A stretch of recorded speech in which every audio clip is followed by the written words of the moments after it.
We did it! 2017 is almost over, and while in several ways it has not been a great year for the world, it was a pretty damn good year for quality TV. So, the community voted on the best shows of 2017, so let's see what you had to say. Welcome to the first video of the first annual Binge Watchers Awards.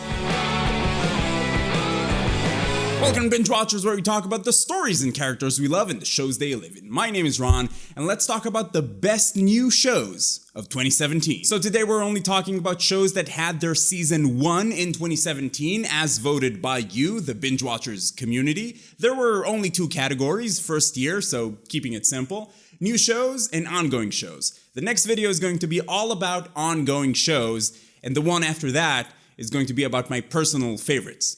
So, as I go through the list of the best new shows of 2017, the absolute best, remember, you did this. So first, some honorable mentions. These are the shows that didn't quite crack the top 10, but came close. Very, very close. Taboo, for example, was number 10 on the list for a while, and then got kicked off by a show that wasn't even on the list, but so many of you voted for it in the open question. Godless, the new Western from Netflix, didn't even make it to the top 10, and neither did Big Mouth, The Deuce, Alias Grace, and quite a few other shows. Some of the shows that didn't make it into the top 10 ongoing shows really surprised me. You wouldn't believe number 12. So coming in at number 10, it's Ozark, the show about an accountant laundering money in the woods. I really liked Ozark. I thought it was a solid drama, excellent performances, beautiful cinematography. It's basically like if they took bits and pieces and things that really worked in other crime dramas and just brought them all together here. It makes for a great show, but it also made it feel just a little generic. Still really enjoyed it. Looking forward for season 2. Solid choice for number 10.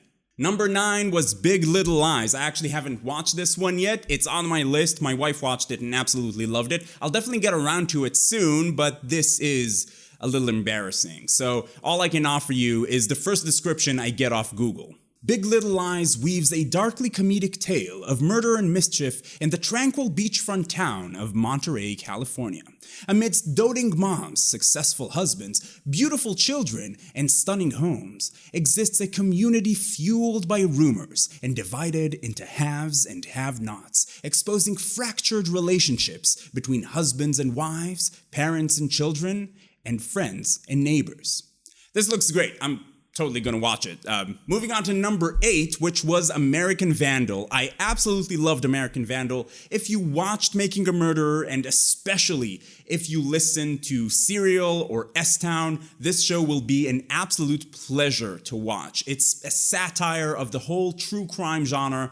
It's made exactly like Making a Murderer, super high quality stuff, but it's all about a high school kid who drew 27 dicks on 27 cars, and it's a damn masterpiece. The surprising thing about this show is that it actually tells a really compelling story and has really great characters on top of just being a fantastic parody, solid choice for number 8. Number 7, and this is the show that kicked Taboo out the door, Dark. Dark is the Netflix original that tells the mind-bending story of a small town in Germany and the increasingly weird things that go on there. I haven't made my review about it as of making this video, but I did watch it and it's fantastic. It's definitely one of the best things I've watched this year for sure.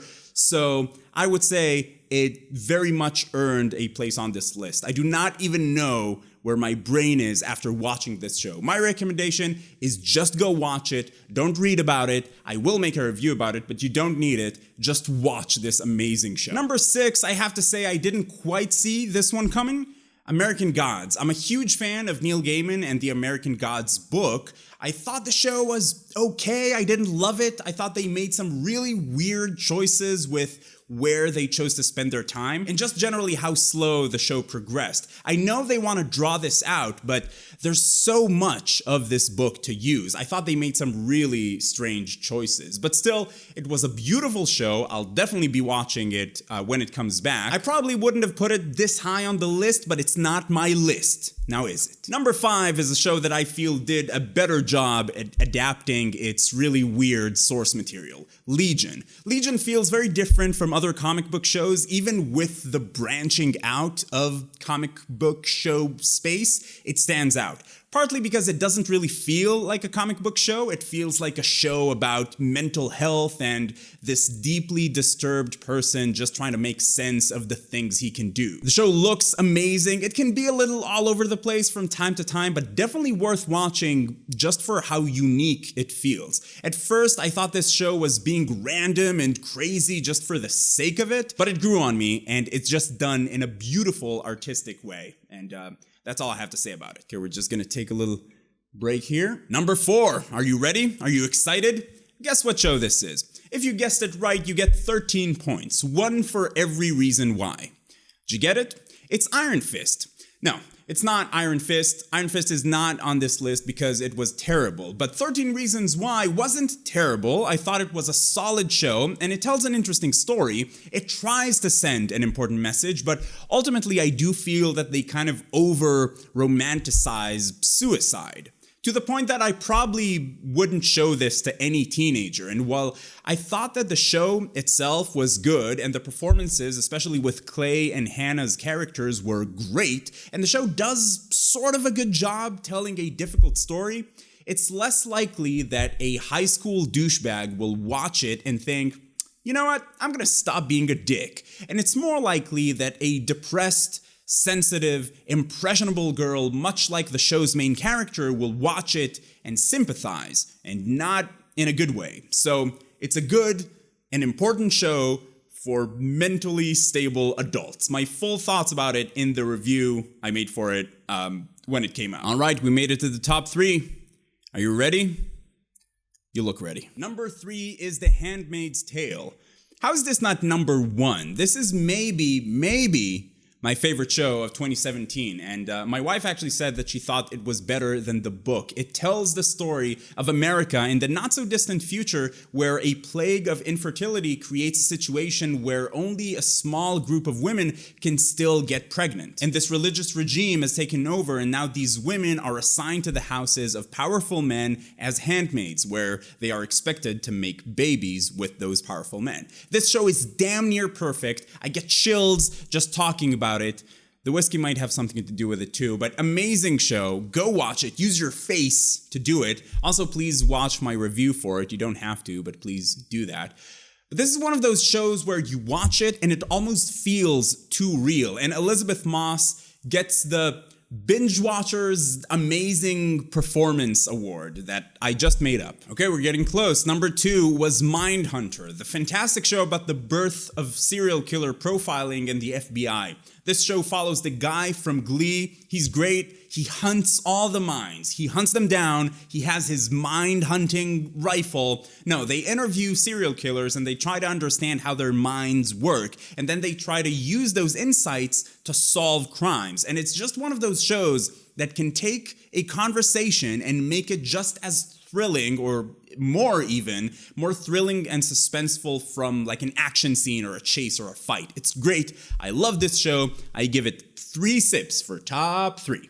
This is it, number 1, we made it. If you're still watching at this point, thank you. If you skipped ahead to get here, I understand. This show, I thought it was a really good show. I wouldn't say it's the best of 2017, and maybe just got here because more people watched it than some of the other shows on this list. But it's a good thing that these lists, they don't really matter. They're fun, but what matters is watching good TV. That is all that matters in life. Number 1 on this list is The Punisher. Frank Castle for the fucking win, folks. He did it. His family may be dead, but you voted, and The Punisher came out on top. Top 10, top of the top 10. A lot of people got angry with me about some stuff I said in my review, even though I thought, the General Elite was a really, really great show. I just could have done with some more bullets flying around. What can I say? It's The Punisher. But Jon Bernthal was fantastic. Easily the best casting ever. Number 1, congratulations, you did it. This is what every show strives for, to be recognized by obscure YouTube channels. You can find the reviews for the shows on this list in the description down below, the ones that I made reviews for anyway. The next video is going to be about the top 10 ongoing shows as voted by you. Just like this one, it's going to be absolutely meaningless, but a lot of fun, so stay tuned. This has been the first ever Binge Watchers Awards, so keep binging, and I will see you next time.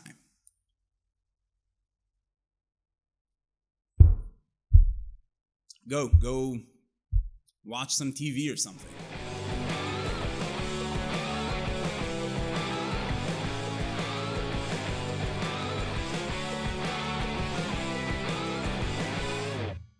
Oh God. Whew! It is warm in here.